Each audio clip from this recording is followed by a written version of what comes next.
Recording, right? There we go. Now we're recording. December 27th? 27th? Yes, December 27th. Episode 298. And another solo rant. Not sure where I want to go with this one. I'm kind of leaning towards Project 8200. What is Project 8200? Oh, today's your lucky fucking day. I'll post this video in the description in the top comment. Project 8200, and it's on the channel called It's Redacted. Project 8200. Not widely known about. Project 8200 was an effort within the U.S. Army's Remote Viewing Unit to verify claims of subterranean extraterrestrials made by CIA analyst Pat Price in the 1970s. We obtained every 82 to 86 declassified file project, blah, blah, blah, blah, blah, blah, blah, blah. In 2009, ex-Stargate head Skip Atwater declassified all of this information at an International Remote Viewing Association, IRVA, conference, though only hard copies of his presentation are available offline. What they show are the apparent confirmation by several other gifted remote viewers that a, quote, network of underground bases exist across the world for the purpose of, quote, relaying something into space. As elite viewer Joseph McMoneagle and Atwater discussed in those tapes, Project 8200 data suggests the locations relay information to a, quote, deep space, unquote, platform of unknown origin, sitting on a sort of tether to Earth, so it kind of sounds like geosynchronous orbit. It is not suggested in the file, but after review, we think it's reasonable to ask if a Lagrange point positions in space the sun and the Earth's gravity create islands of stability. I think that's when it's between us and like the moon. There's a Lagrange point. I think there's probably Lagrange points between every body, but I could be wrong. I'm probably wrong because I'm retarded, but I think it's sort of like a geosynchronous orbit for positions between bodies. Like it stays, right? Geosynchronous, like GPS stays at a certain point, right? I think it's always facing the Earth, kind of. It's almost like tidally locked, if you will. I think a Lagrange point is like it's at the same point between two bodies of, like two celestial bodies. It like stays right there. I think that's where we're putting the next space station, LOP-G, LOP-G. It stands for Lunar Orion Project Gateway or something. It's supposed to be the gateway to the moon. The ISS, but we're just bumping it back a little more. The deep space platform is described as ancient, but with new technology, both old and ultra-modern. Other viewers describe the bases as a strange mix of natural and artificial formations. It's a 15-minute and 21-second video. I will post that, and it was uploaded on April 11th, 2020. I've watched it or listened to it, probably, 30 to 40 times. Just over months. I really like it because, first of all, the remote viewing program was CIA director at the time, Stansfield Turner, said that so this wasn't just a fucking psycho. This was a guy that the director of the CIA said was like top tier material. Said that he could see any point on Earth with his remote viewing capabilities. And goddamn, these sweatpants are tight. The fucking holiday hibernation feasting like a fucking glutton that I am.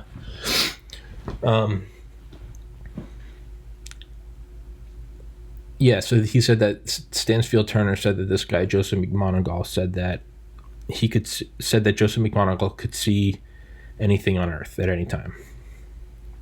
And I think Hal Puthoff, who was like who's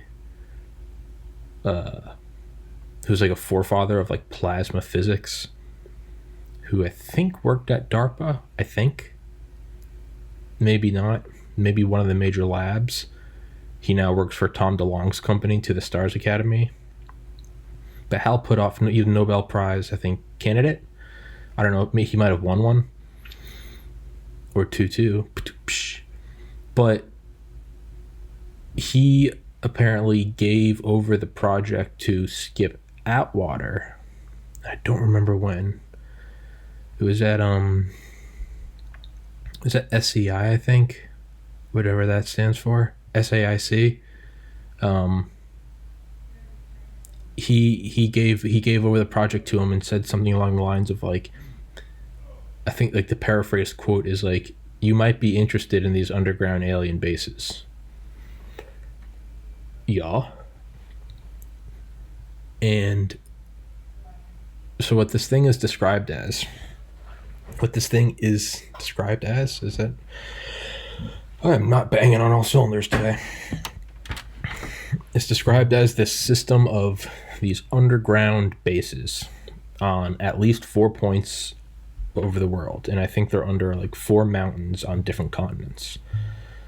It's Mount Perdido, that's the one I always remember. Mount Hayes, I think that one's in Alaska. I don't know where Perdido is. It sounds like South America. Inwangani, it sounds like Africa. Perdido sounds like South America. Inwangani sounds like Perdido sounds like South America. Inwangani sounds like Africa. I know Mount Hayes is in Alaska. And I think there's one more somewhere in Asia. But they say it's underneath these big alien bases. These are not my words. These are his, or they are my words, but not my ideas. These are his. These big alien bases that are like very 2001: A Space Odyssey-ish. Like ultra advanced but ancient, which just means they're that much more advanced. Because it's these things that are old as shit, but are like light years ahead of anything we have. And what this guy, Joseph McMoneagle, said is, he said that they are not benevolent or malevolent. When he first saw them remote viewing, he thought that they were bad. He said it was the same feeling of like putting a snake in a box. Like the snake's in the box, it can't harm you. But you know the snake's in the box. You put the box across the room, like it can be taped shut, but like if you know there's a poisonous snake in there, like, you know.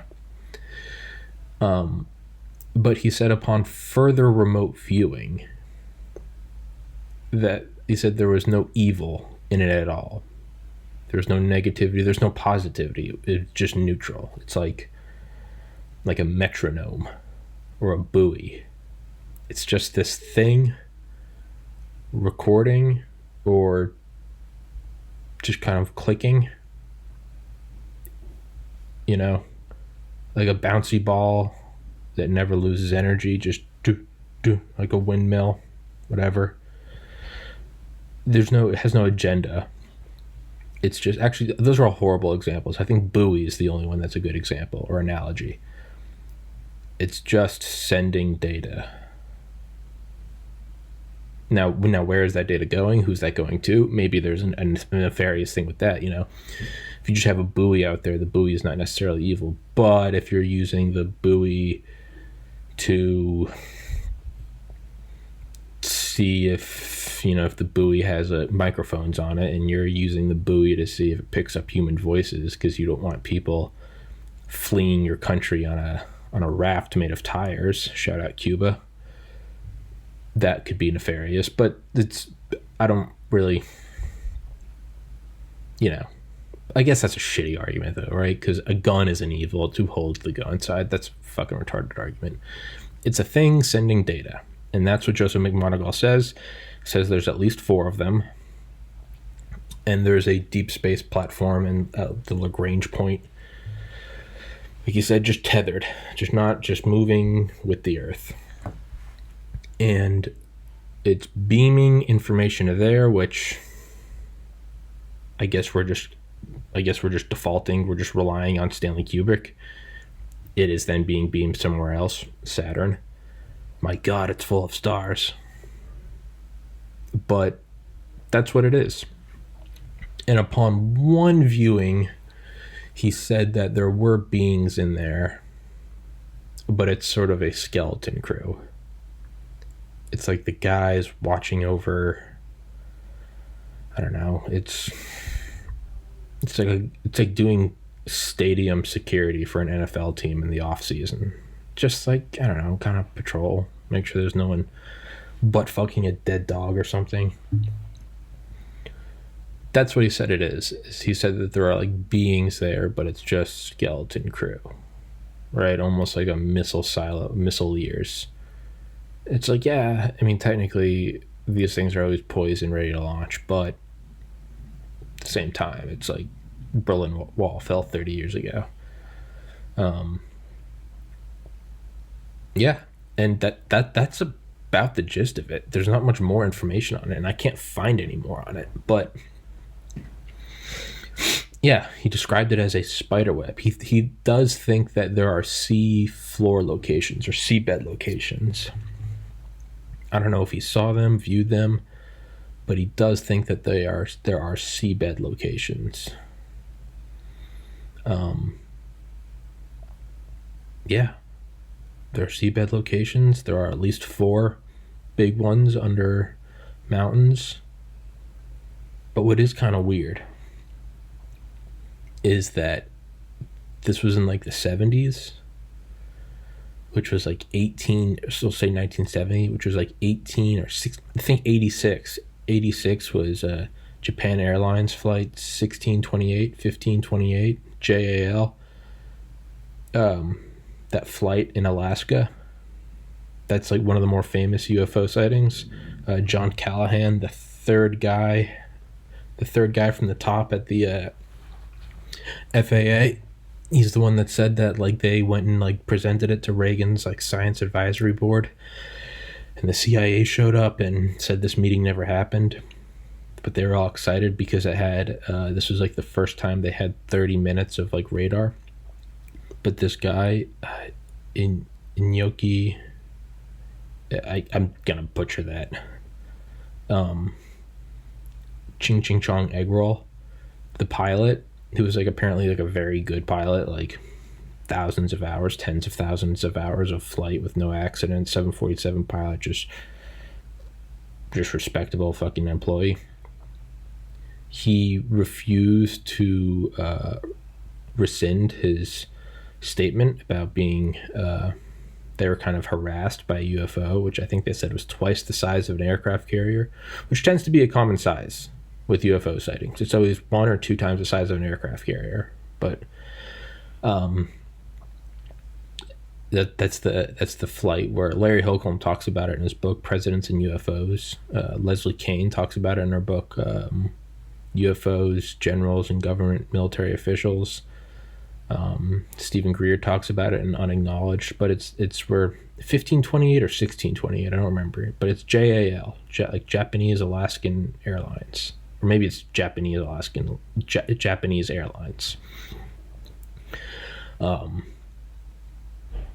But that's where they were harassed by this UFO for like a half hour, and it was doing like circles around them, but it would get kind of close to them every once in a while, and the pilots could feel heat in the cockpit. And again, these are all the Japanese 747 captain's words, not mine.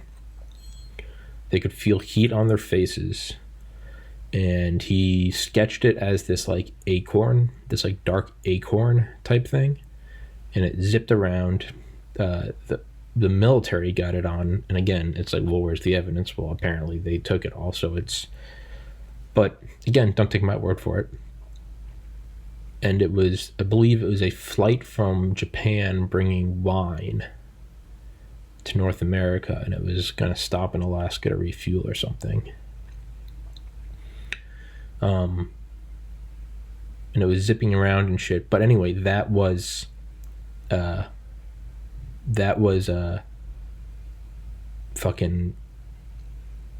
right near Mount A's, Alaska, or whichever one's in Alaska, Perdido and Wingani, I don't know. That was right near, it was like within like 100 miles of it.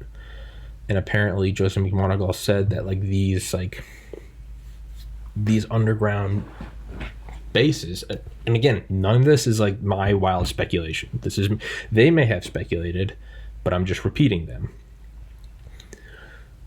He said that like they operate, I guess they have like their own like magnetic field or some shit. I get McMonagall's words or Skip Atwater's words, I don't know. Within like 100 miles of each location. And then sure enough, that's one of the things reported by the JAL pilot, was that like shit was just kind of fucked up.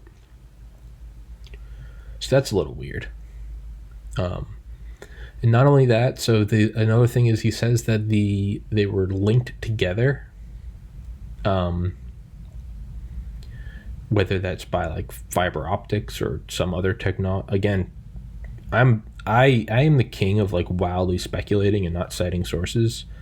I'm not doing that right now. These are all this guy's claims, the head of the remote viewing program, or the head viewer at the remote viewing program, Project Stargate, which is funded by the CIA to the tune of hundreds of millions of dollars.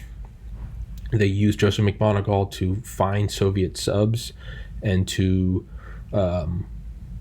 like sketch the mechanics or the outline of like Chinese nuclear trigger devices for Chinese nuclear weapons. Like this was at the top of like shit the CIA was doing in the Cold War, like insane shit.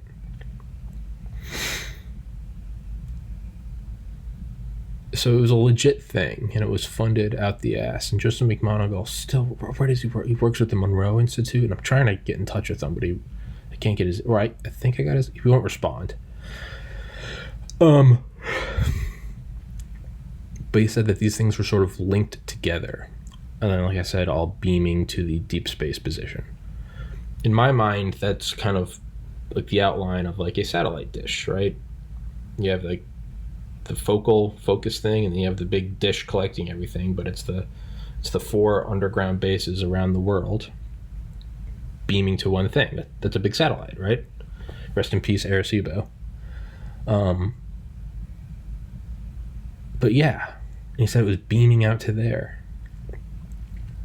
And he thinks they're subterranean bases, and he said when viewing it, he said, I think his exact words, or paraphrasing, is time is a difficult thing, meaning he can't get a read on it. Flipping back and forth between ancient, new, and ultra modern. So like ancient Egypt to like present day to bleeding edge SpaceX, and just flips. So it's brand new, but it's physically ancient. Or it's technologically advanced, but physically ancient. So it'd be like if we found a quantum computer underneath the Great Pyramid.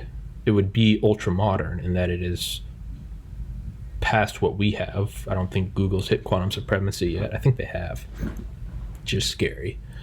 Fuck YouTube, by the way, for censoring shit. They are censoring Donald Trump's newest videos. I posted that yesterday, and a lot of people, oh, they're not actually. No, they are. For the last 72, now I think it's 96 hours, they've wiped his newest videos off. I remember the one right before Christmas. That one was at 940,000 views, the last one I saw. The Plot to Steal America. They took that off. And there are a lot of people, good, it's hate speech. Dude, if you're fucking for that, they're coming for you next. You may think that they're on your side, and that's beneficial to them, but you are cattle just as I am.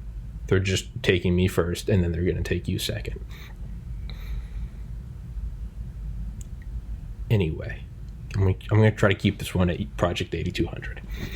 But no, fuck censorship. You can't fucking do that shit. It's whether it's an episode with me, Ted-Eye, and Dale, and Don the Pleb calling for an armed siege of DC, or whether it's me and Roger Williams talking about the history of transistors and vacuum tubes. Once you lay the foundation for censoring, it will slowly go to everything. How does it start? Alex Jones, easy target. this guy's saying that we're interdimensional aliens. He's saying Sandy Hook wasn't real. But once you can get your foot in the door, now that they're doing it to the United States, they're doing it to the United States president. Like, dude. But at the same time, I do think that they're a private company. That's the hypocritical kind of humble pie I got to eat. I think they're a private company. I think they're allowed to do that. It's just not good. But they're a private company. It's, if I'm all for the free market, then the free market will then replace YouTube. I guess this is put my money where my mouth is, which I am. I've uploaded the entire library of TPC to Rumble and to BitChute. I was going to put it at Vimeo, but they're trying to charge $60 a year for standard definition and $240 for because standard definition, the whole library is like 240 gigabytes. HD is like 2 terabytes, so I'd have to do the 50 a month, which I'm not trying. Yeah, we're getting way off topic. It's bad though. I'm switching from Gmail to Proton Mail. I'm switching from YouTube. You don't want to hear this shit. Let's get back to aliens. Quantum supremacy. It'd be like if we found a quantum computer underneath, the Great Pyramids. It would be ultra modern in that it is newer than anything we have, but it'd be ancient in that you can't fucking censor it, dude. What the fuck? You can't. There's no way this ends well. There's Project 8200, dope.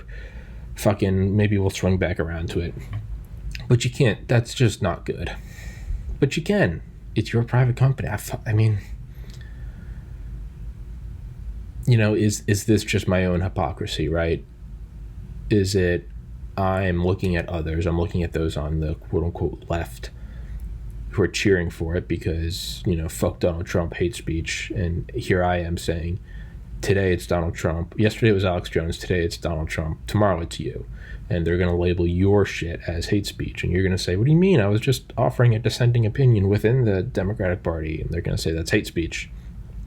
And then you're going to start saying, guys, be careful. They came for me. They're coming for you next. You're going to say that to your farther left friends. And they're going to look at you and say, oh, shut up.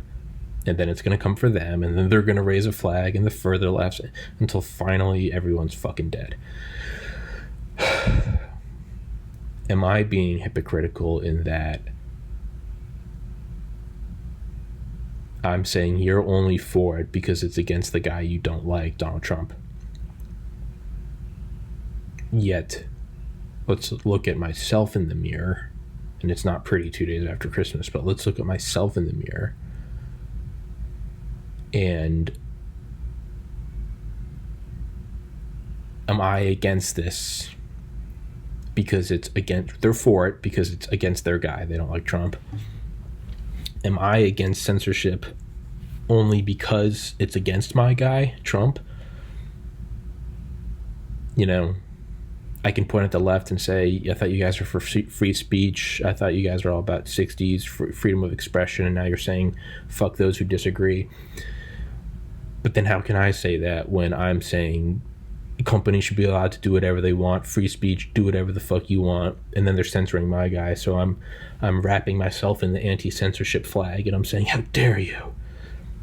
But if they were censoring Antifa or fucking whoever, would I be saying, let's just be real, how much would I be coming out and saying if they were censoring AOC because they said that she is or Ian Omar, because let's say YouTube is far right and they were saying she's promoting she's promoting the fuck is the word, tachia, the tactical lying, like pronounced or practiced in the Quran. Point being is, what if they said that she, or whatever, let's not even go into religion, let's just say it was AOC or Bernie Sanders, and they were like, these are like communist agents, and they were and they banned them and they wrapped it up as hate speech. Would I be passively just thinking to myself like, it's probably not good, but whatever, fuck them? would I be as passionately posting on social media that you can't do that because first it's them and then it's us? I would probably be quiet. I would probably be quiet. Not like actively like I'm gonna shut my mouth. I mean, like, I would be quiet in that, like, when I'm sleeping, I'm not trying to be quiet. I just happen to be quiet. I just wouldn't give a fuck, right? I'd just be like, eh. And then if someone brought that up to me, would I just jump behind they're a private company, they can do whatever they want? But because it's against Trump, I'm standing in front of the you can't censor. I do think censorship is objectively bad. But if they're not allowed to censor, then what? Am I for? Because what is censorship normally related to, like, government force or government power. But if they aren't allowed to censor, who would do that? That would be the U.S. government stepping in and saying you can't censor. But then now that's the U.S. government coming in and telling a private company what to do. That's the same, like, infringement of, like, freedom that I'm arguing against. No one should be able to censor because that's a big power telling a little power what they can and can't do. But if the U.S. government comes in and says you can't censor, that's a big power telling the smaller power what they can and can't do. Am I just a hypocrite? Am I just a fucking... Do I not actually have any cemented foundational views? Is it just like a Super Mario level? Am I just jumping from platform to platform, stance to stance, to promote my argument and my beliefs now? In 5 years, I might be far left. 5 years ago, I was far left. And 5 years before that, I was far right. And 5 years before that, I was far left. Is this just where I am right now? In 5 years, am I going to be saying, it is hate speech? Or more ironically, are the people on the left saying they're a private company? Is that just the joke of it all? That now the far left is advocating for private businesses to be able to do what they want? Twitter, Instagram, YouTube. And now the far right. Man, that's a weird fucking conspiracy though, right? That's what Alex Jones said on his second appearance on Rogan, was that he goes further into it and he says that Trump is actually a deep state actor. He's part of the Uniparty. But traditionally, the right was like okay with censorship. They're okay with the government stepping in and saying like, oh, that's too much nudity or that's inappropriate. Whereas the left was like, tie yourself to the front of the bus or something. Like, everyone's allowed to have free speech. And so they played a card of like, what if we put someone like so reprehensible like Donald Trump in? You would then have like, they've shown they're okay with like government censorship. How do we get the left? Right? It's kind of like organic chemistry, like extraction, how you have to change the states of matter and use different things with different affinities and boiling points so that you can take this seemingly homogeneous mixture and extract different things from it. Not just like putting marbles in water and taking the marbles out, but like it would be like taking lemonade and somehow like getting the lemon and the water, which like you can do with organic chemistry. That's the beauty of science. Or the elite using Trump as a form of organic chemistry extraction, solvents and solutes, but as like a social solvent and social solute. Are they using him to extract it's like when you like vaporize a liquid, and then you put it in like a distillation chamber, and if I'm recalling correctly, and then you like turn down the temperature to where only part of the substance within that vapor is going to liquefy, whereas the other one has a higher boiling point or lower, whatever the fuck it is. And how you extract is that what they're doing? Are they shifting it so that you get the far left, the freedom fighters, the freedom of expression, free love, turn on, tune in, drop out? and then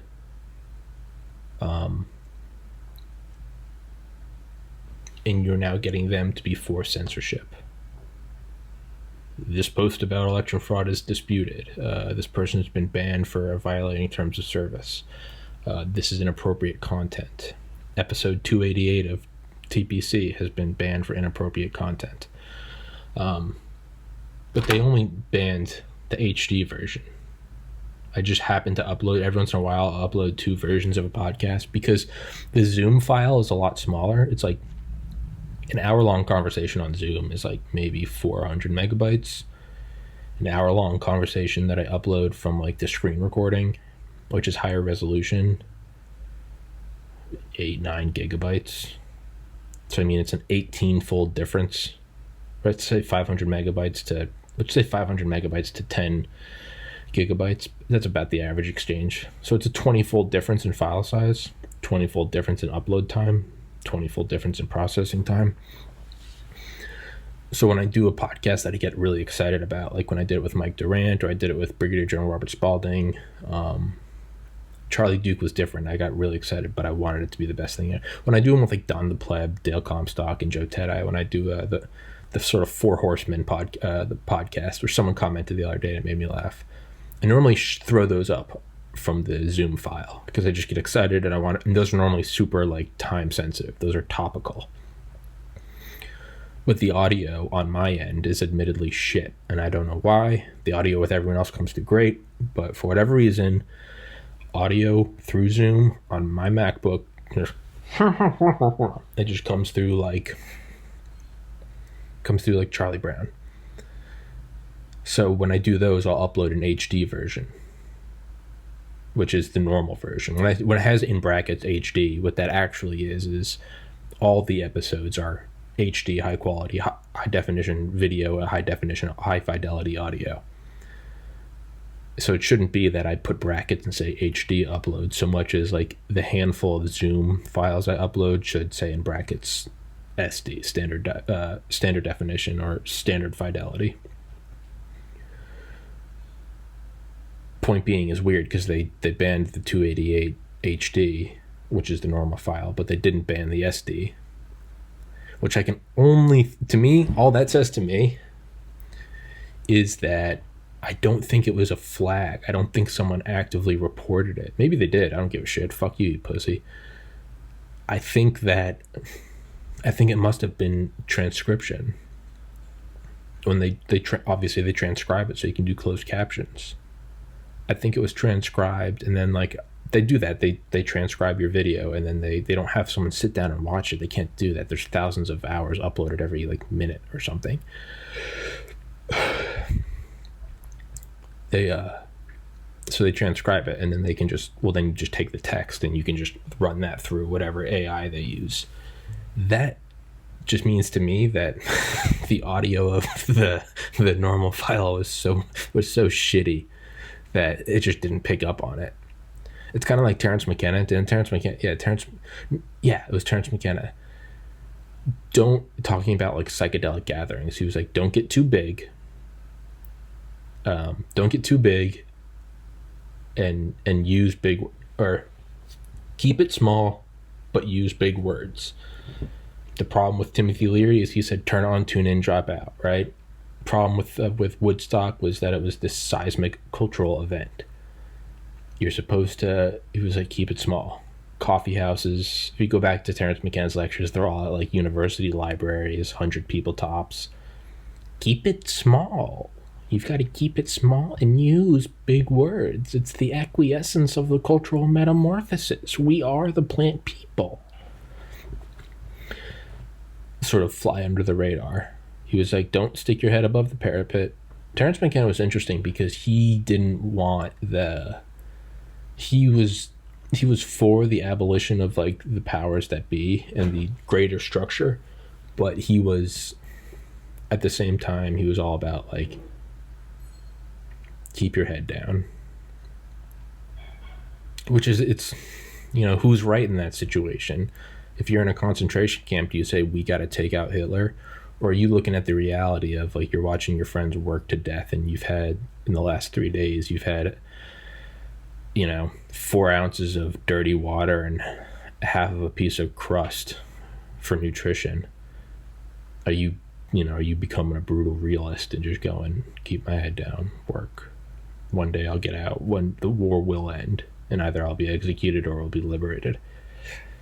We'd all like to sit around and say, I would have stood up to the guards, and then everyone clapped. You'd probably keep your head down, right? I mean, the government bailed out corporations to the tune of like $11 trillion in 2008. Who stood up? I got work, I got kids, I got, family. Terrence McKenna was weird in that fashion, though, because maybe he was just a realist. He was like, yeah, I want the fascist system overthrown, but not me. Being brutally real. Was he wrong? And then you can get into the argument of you're here once, go into the halls of Valhalla, fight the demon, fight the monster. Arjunas, who's it? Arjunas in the Bhagavad Gita, rise to the fight. You are here to fight. Don't go skulking into the forest. Win or lose, you win. Because if you go onto the battlefield and die, you've still won. Or, flip side, I'm only here once. Why not just go off into the woods, build a treehouse, smoke pot, and hang out with turtles and koalas and shit? I think they're both valid points. There's an interesting similarity you can see with Terrence McKenna. Terrence McKenna went out and lived in Hawaii. He had this estate, not really estate, he had a house in Hawaii surrounded by psychedelic mushrooms on top of this huge hill, all private. He had internet. He had I think he had wireless internet or satellite internet in the early 90s. Dude was pioneering.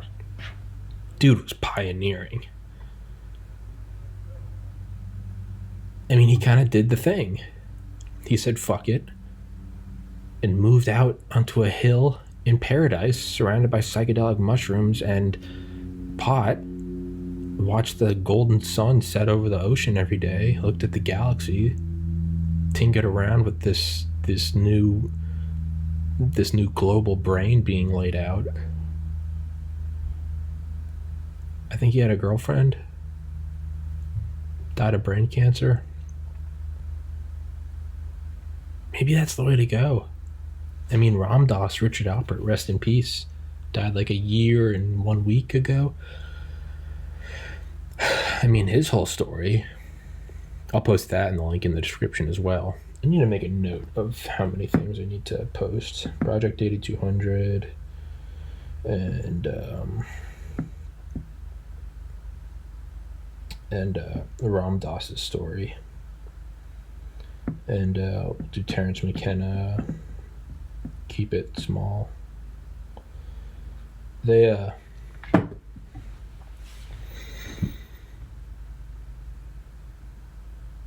yeah, he I gotta go to the bathroom real quick. Sorry, not sorry. 38 minutes in. Okay. Yeah, I'll edit that out.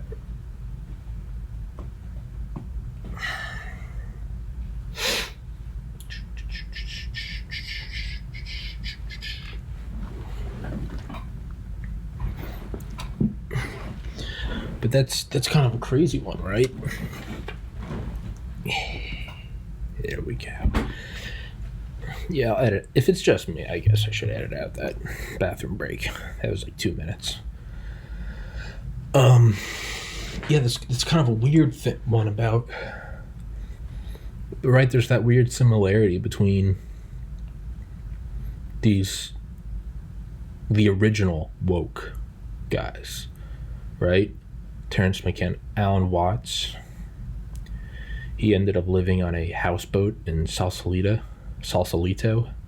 California. Right, big houseboat, just kind of did whatever. Walked around, wore like Japanese kimonos. There's also a raging alcoholic and apparently a horrible father, but Terrence McKenna ends up in Hawaii on a mountain in the Garden of Eden, full band of Milky Way at night, psychedelics all around him, smoking pot, girlfriend, no kids, no pet. I mean, is there something to be said about that? I don't know. Ram Dass, Richard Alpert, no kids, no pet. He found out later in life he did have a kid. But I mean, he died last year, right? He went to Harvard. He was a Harvard psychologist, behavioral psychologist.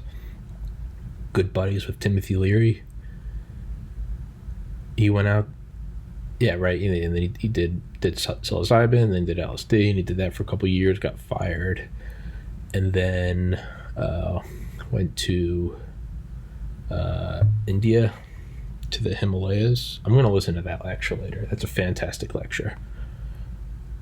Yeah, I'm going to listen to that. The one that begins with the geese have no intention of leaving the reflection on the water. The water has no mind to reflect it. It just is. But he went out to Hawaii in his last decade of life. He was in his 90s, but he went to the Himalayas, kind of became enlightened. Went to Nepal for 20 years, worked providing raising money for these sort of in the field kind of third world country quick eye surgeries for cataracts, or something. Basically give these old farmers back their sight. He ended up affecting 2 million people in Nepal. And then he went on his sort of lecture circuit around the US, San Francisco, he was right in the Ram Dass and Timothy Leary might have been responsible for the 60s, which is the most insane thing ever. Did you hear about so-and-so that they threw a dope party? They might have been responsible for the 60s. That's insane. But yeah, so but he ended up in Hawaii for his last 10 years. Duncan Trussell went out and met him. You could just go hang out with him. Apparently you could just set up a Skype call with him. No money, no nothing, no. He didn't broadcast it. It wasn't he was getting content out of it like I am. Apparently you could just set up a Skype call and fucking chat with Ram Dass. It's a tragedy I didn't get him on here. In my egotistical, earthy mind, it's here's a chance to talk to this living saint, and I'm oh, that'd be great content. I bet that would really drive the impressions up. I bet I would get on a lot of phones. Share, and subscribe. All you ethereal fourth dimension beings, people of light and potentiation, make sure you put on that notification bell. Right. There's something to be said for that, though. Why does it seem like they all end up in Hawaii? All Terrence McKenna and Ram Dass, Alan Watts and Sausalito.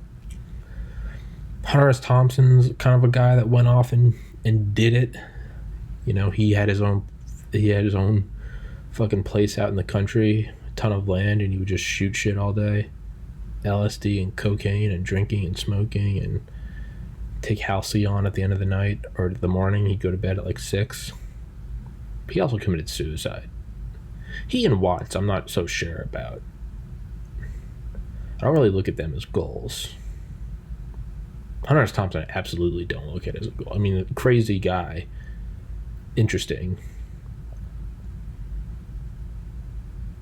It's yeah. Crazy people on a sidewalk. Sure, I'd watch a live stream with them, but I don't want to be near them. Hunter S. Thompson, sure, great writing, but I don't want to be that. Alan Watts, very far out, groovy lectures. I don't want to be that. Raging alcoholic every day, going through fucking delirium tremens, whatever it is. I should know that. Yeah, I don't want to do that. It seems miserable. Terrence McKenna and Ram Dass, though, they both... I don't really see too many downsides with them. I mean, Terrence McKenna died of brain cancer. He had a brain tumor, which he laughed about because it was in the shape of a mushroom. Ram Dass had a stroke in, I think, 98, 99. And he was hilarious about it. He said, I was stroked by God. God just stroked my face. And of course, Ram Dass just only found the upside in it. It was like, good, now I'm, now that I'm limited in like my physical activities, that just means I can go farther inward. I need to flip this flag sideways so it covers the whole background because this looks shitty. But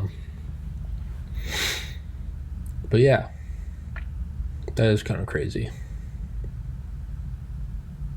I don't know how I got there. I don't really care either.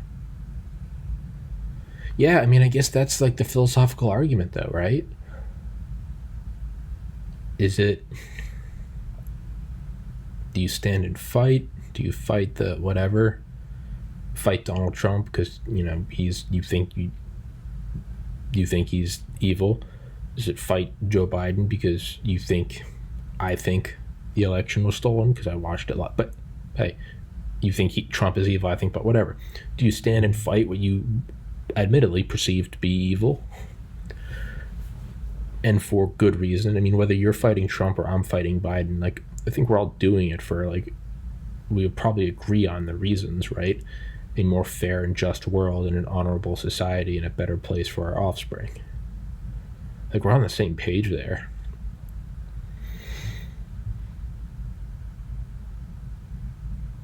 Or do you just go out into paradise? I'm so torn on that.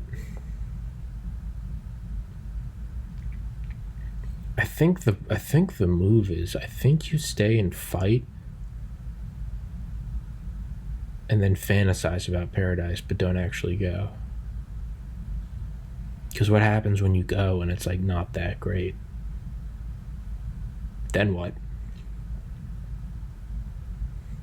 Where else do you go? Is it kind of like Into the Wild, right? Do you go out there, stay in a bus, eat berries, and then realize that happiness is only real when shared? And then when you attempt to come back, you're too weak and you die. They airlifted that bus out of Alaska. It's like a CH-47 or something. Like, I first wanted to live in Hawaii. I remember meditating. It was one of the first times I meditated, and it was like fall 2008, maybe like spring 2009. And yeah, I thought that was like the move. Go out there, find like peace and love. But I'm now looking at it more, and it just sounds like it would be good. Because like, like right now, like I'm getting paid to do a podcast. I'm getting paid enough that like I can move out this summer. I don't have kids. I don't have pets. I don't have debts. I don't have a boss. I can do whatever I want. And like, it's fucking awesome. But at the same time, it's not like full. And I think that might be a very important distinction. Is that it's kind of like money doesn't buy happiness. And I'm kind of seeing that now. Like it's like turning off the cold water will stop making you cold. But that doesn't necessarily mean it's turning on the hot water.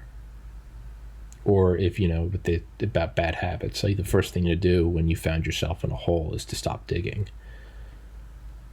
Like, stop digging, but that's only part of it. The next is you got to get a ladder and get out. Like, I don't have to go work at a shitty liquor store. Loved the people I worked with. But I mean, come on, it's your minimum wage job, and you're dealing with, fucking people buying boxes of wine at 9 a.m. on a Tuesday. Like, it's not. It's you were getting money and nothing more.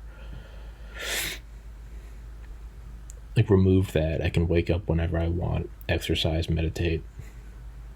I can have on any guest I want. Today, I just wanted to do a solo podcast. But it's not, it's not that same having a couple beers with your buddies on a Friday, just laughing at stupid shit. A little racism, a little misogyny, maybe a couple genocide jokes,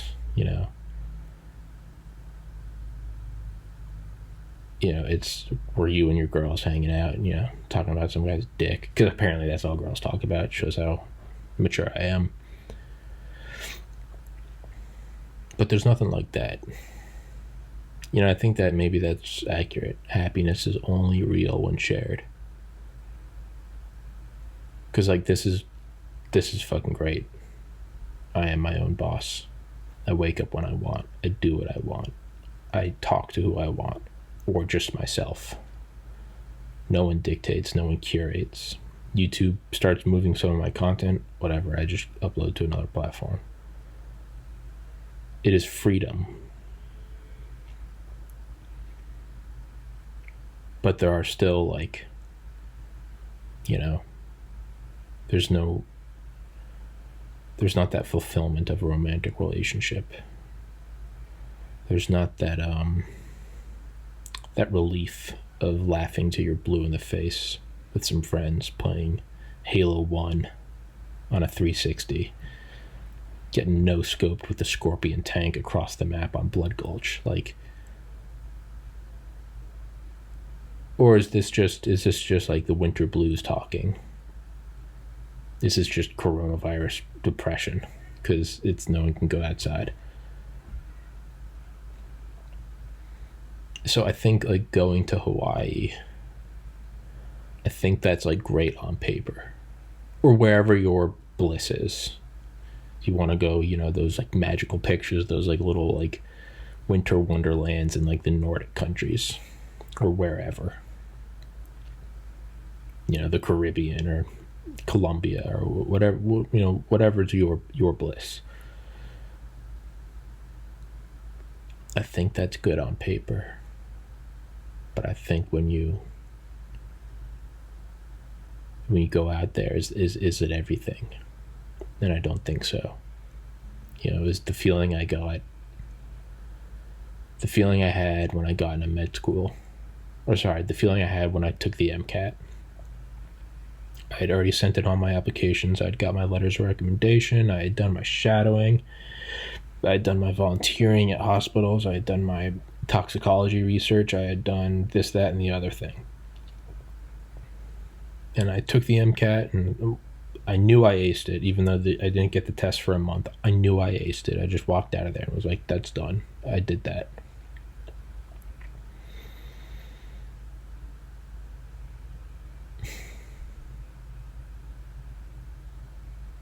And I remember coming back to, like, an empty apartment. This was May 30th, 2013. I think my roommate Chris was still there. But everyone had graduated like 3 weeks prior. I had an extra semester to go. But it was like kind of like the Mount Perdido alien bases. It was skeleton crew. It was summer in Athens. Got some people taking courses, not much. And it was kind of empty. And I remember coming back and I was like, that was 4 years of working. And it was going to be so great when I finally got in. Studying over Thanksgiving. Taking Christmas Day off, and that was it. And studying the rest. Not going on spring break, senior year.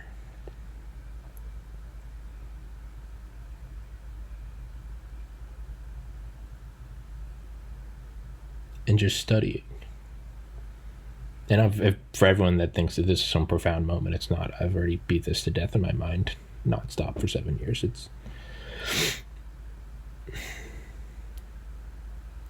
And then, if I didn't get in and I didn't ace it, would I always be wondering, is that what it is? That's it.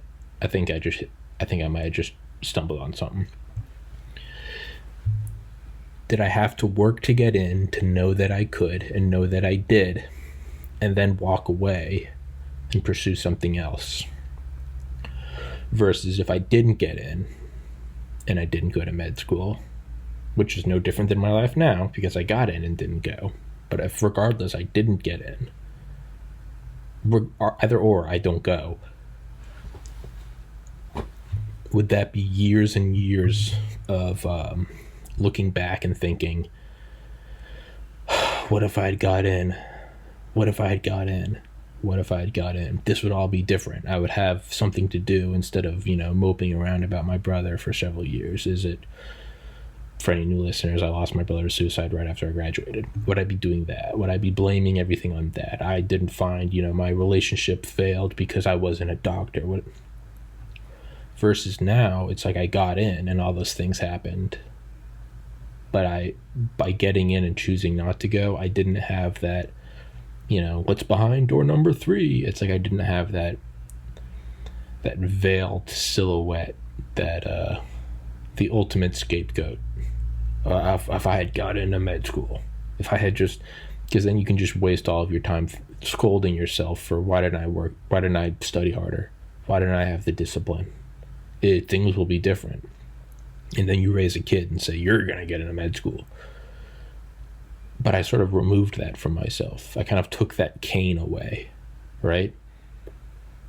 It's you're hobbling around with a boot on your foot, and it's like, yo, dude, you broke your foot a year and a half ago. Like, no more.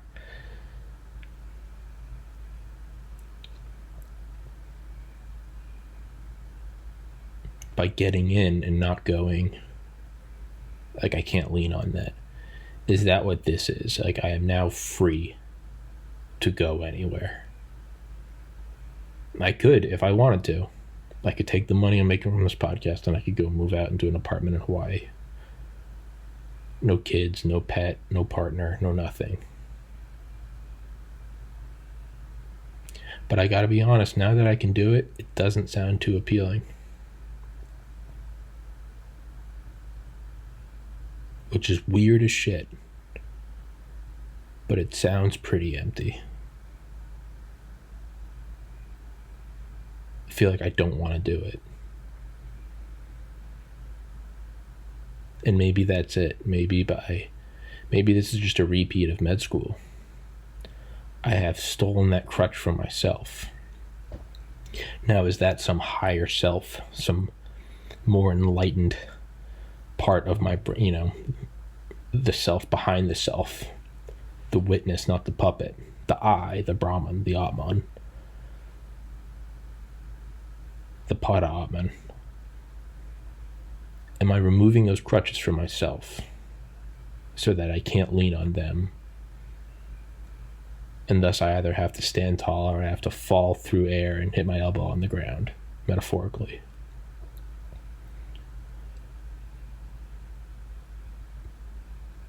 Is that it? By sort of unlocking the game, I'm not tied down. I can go anywhere. Now that I can, I don't really want to. And I don't think it's just a case of like, now that I have it, I don't want it. Like the guy, trying to fuck the girl. Once you hit it, you're like,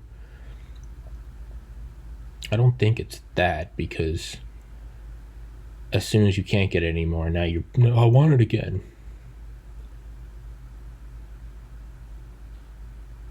I think it's knowing I think for me, it's like that piece I had. Like, I never have once regretted not going to med school. And I don't think that would be the case at all. I think my story would be so different had I not gotten in. I would always go back to, what if I had just done it? What if I had just worked harder? More discipline? Why don't I take another shot at it? I'm only 30. I can still go to med. I think it would be that. But by getting in and choosing not to go, I've stolen that excuse from myself. I think that's what this is. You're free now.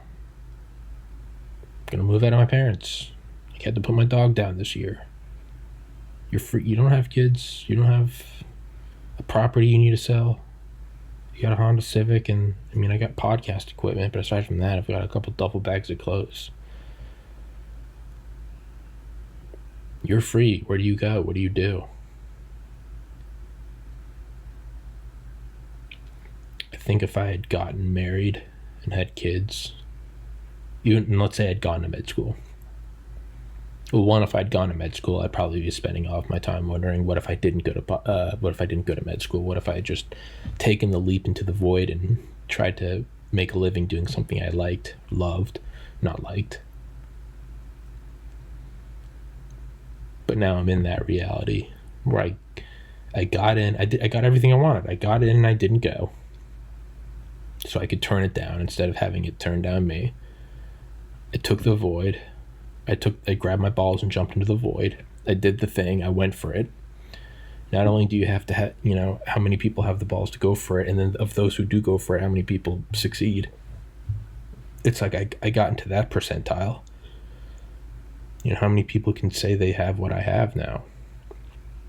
But now that I have it,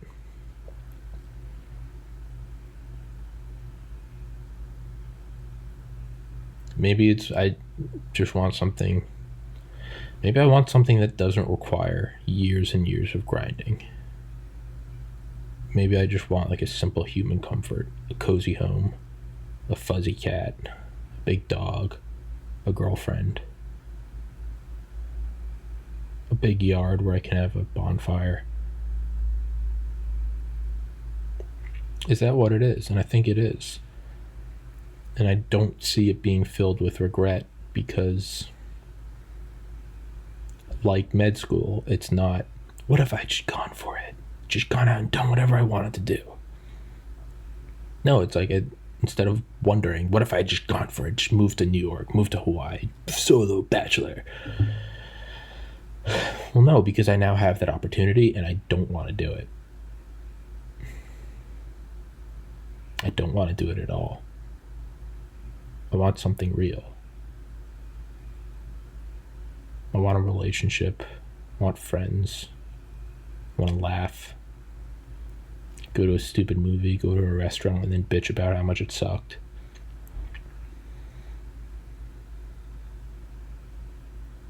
And I think I will enjoy it a lot more because I turned down med school. I turned down the solo digital nomad lifestyle. It's not that I got rejected, it's that I was able to do it and then I said no. Apparently that just seems to be my fetish. Grinding for the gold medal and then smacking it out of the person's hand when they're trying to put it around my neck. Apparently that's just what I do. Got into med school, 15,000 applied, 100 got in. I don't want it. Take it. Right? I made it. I got an investor. I've got a full salary on this, or will. You can do whatever I want. You can go fucking live in London. You go live in Berlin. You go live in... I don't really want it. I think I just want like a girlfriend and like a house. Yeah. Like it... video games are fun like chewing gum is fun. Like, you're not gonna find the answers to life in a packet of Bubblicious, but god damn it, for 30 seconds that grape tastes great. Blow a big bubble and then spit it out. And sure, you can keep going back for pieces, but like, that's not, holiday eating. Today's the 27th, December 27th, 2020. Holiday eating, like, I'm gonna eat so much pie and ham and casserole, and I did, and it was fucking great. But you never reach a point where you're like, there it is, I did it. That's fulfilling. It's fun. It's enjoyable. Go to sleep, take naps, lazy Christmas. But it's not, you never scratch the itch entirely. You leave it a little bit, but it's It's like a shower. You get in, it's hot, and then when you turn it up a little bit after a couple of minutes, and you're that. Eventually, you have to turn it up again. But even when you do, it's not the same effect. You're just chasing the dragon. Am I just chasing a dragon? Was it purple elephant, purple dragon? I don't know. I never did heroin. Randy Marsh.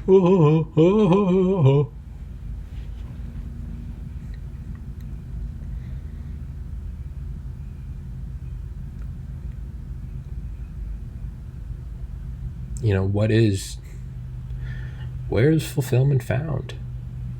I don't think I think the idea sounds great.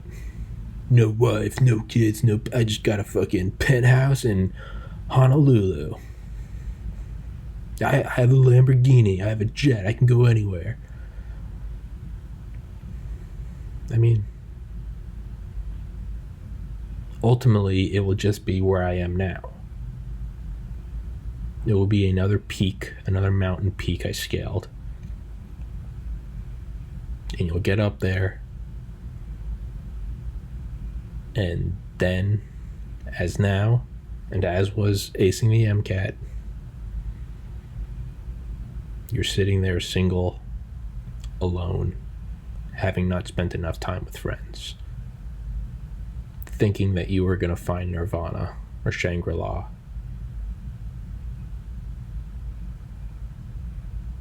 At the end of a pursuit. There's no gold at the end of the rainbow. And that's not to say that that's depressing. That's not to say it's all nothing, blow your brains out. No. It's like when you taking directions to a place, and even though you're in a city you've never been in before, sometimes you just have that gut feeling where you're like, this isn't the right way. Like, I know it's like Dumb and Dumber. I thought the Rocky Mountains would be a little rockier. It's sometimes, and that doesn't mean that like the trip's fucked. Go and totally redeem yourself. It's not that. It's just, turn around. Into the wild. Happiness is only real when shared. Unfortunately, he was too weak to go, and he died in the bus.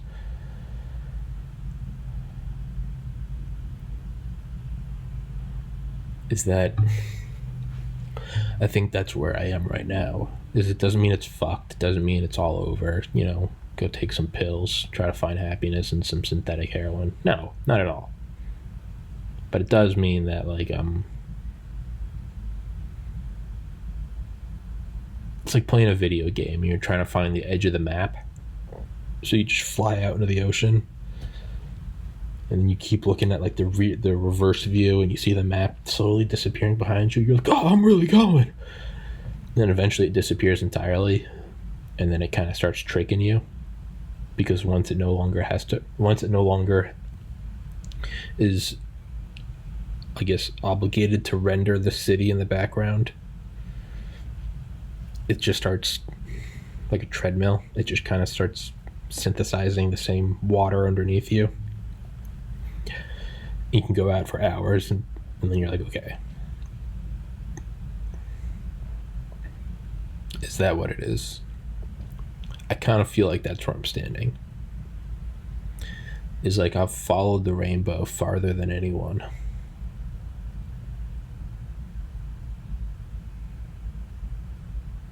I think I saw med school at the end of the rainbow. And as I got towards the end and I saw the rainbow dissolving into just a forest, I saw a bigger, brighter rainbow of making money doing something I like. And now I've reached that rainbow. And I'm seeing a bigger, brighter rainbow. Go get a mansion in some tropical paradise. I'm not buying it anymore. There's no end to the rainbow. So find someone to look at the rainbow with. Or don't. Go somewhere where there's no rainbows.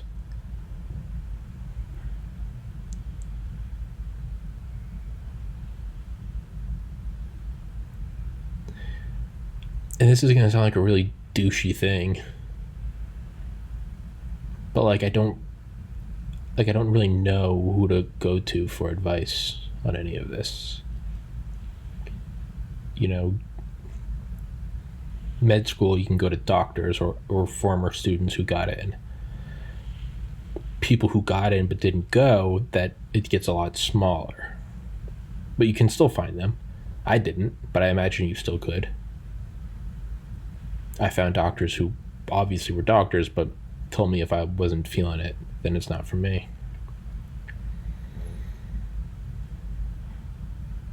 But how many of them went out to try to make money, having no boss, doing whatever the fuck they want, saying whatever the fuck they want, dicks, titties, retard, faggot, butt fuck a goldfish, and make money without a boss and no one having input? Like, how many have? Not a whole lot. So there's really no one to lean to. There's no one to find advice from. Who the fuck? Which is terrifying, because now I actually have to formulate my own opinions and be an original person. I have no idea what I'm doing. I'm incredibly proud that I did this.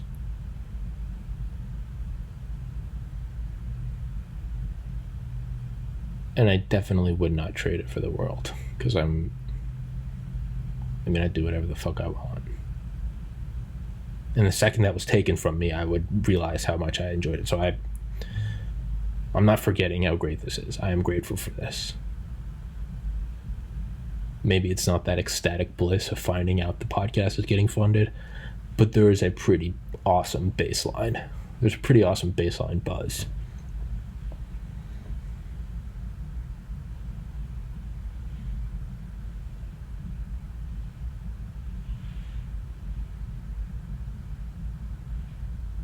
You know, it's like, how do you follow 2020? Like, you gotta have an alien invasion, right? You gotta have World War III.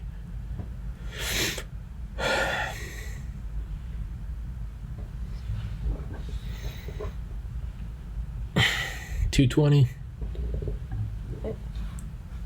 I don't know. Maybe wrap this one up. Sure, let's wrap this one up. Go subscribe on BitChute and Rumble. Those will be in the description and sticking to the top comment. If you have any ideas for guests, please link them or just post. I don't give a fuck. Just comment them. I don't give a shit.